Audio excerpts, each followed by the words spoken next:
Darkness is only absence of light और ego self knowledge की absence है।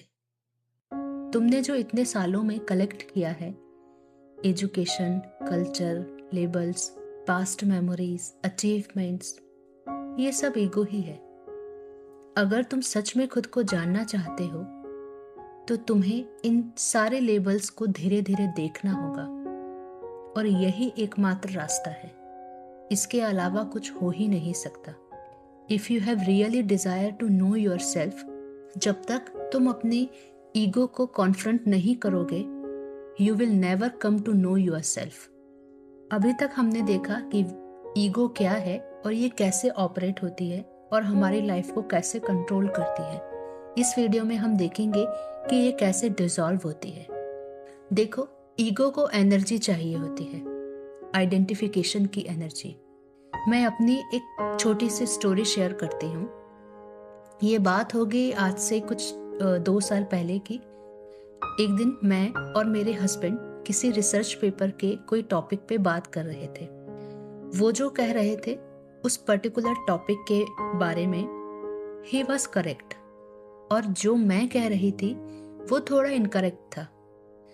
And somewhere inside मुझे पता भी था कि मैं कुछ गलत बोल रही हूँ, कि आई एम रॉन्ग, लेकिन फिर भी मैं आर्ग्यू कर रही थी कि नहीं, ऐसा ही होता है, नहीं तुम गलत समझ रहे हो, एटसेट्रा एटसेट्रा।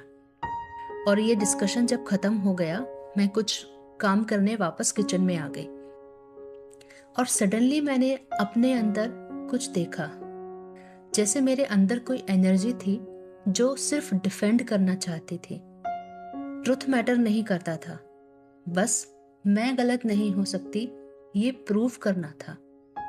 उस मोमेंट में मैं बहुत शॉक हो गई, क्योंकि मैंने क्लियरली देखा कि ये मैं नहीं हूँ, कोई और है मेरे अंदर जो इस डिस्कशन में रॉन्ग नहीं होना चाहता था।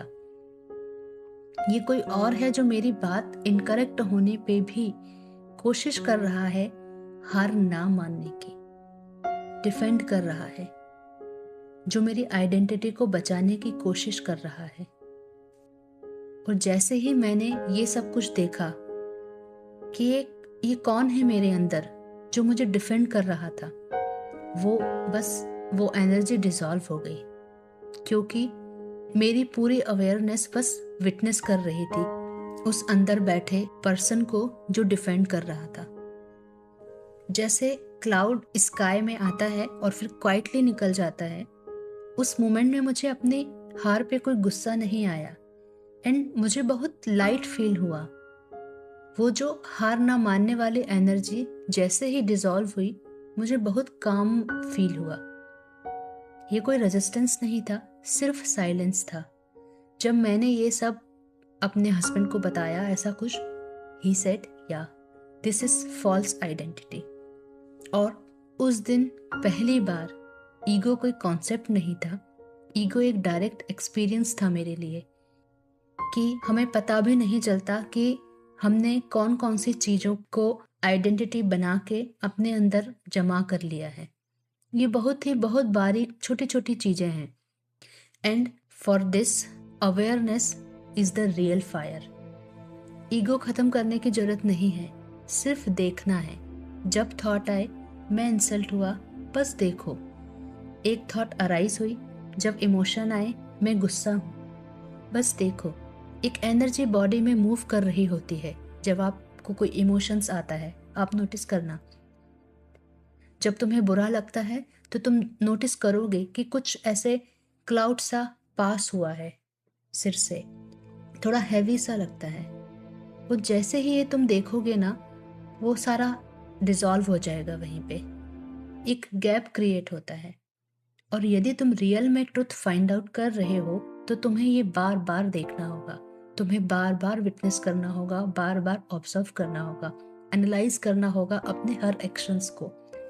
जितनी बार तुम देखोगे, इसका मतलब है कि तुम अब ज्यादा अवेयर हो रहे हो and you are the awareness behind the thought. अगर तुम ऑब्जर्व करते हो, फॉलो नहीं करते हो, तो ईगो को फ्यूल नहीं मिलता, और जो चीज फ्यूल नहीं पाती वो डिसॉल्व हो जाती है। And this is the only way.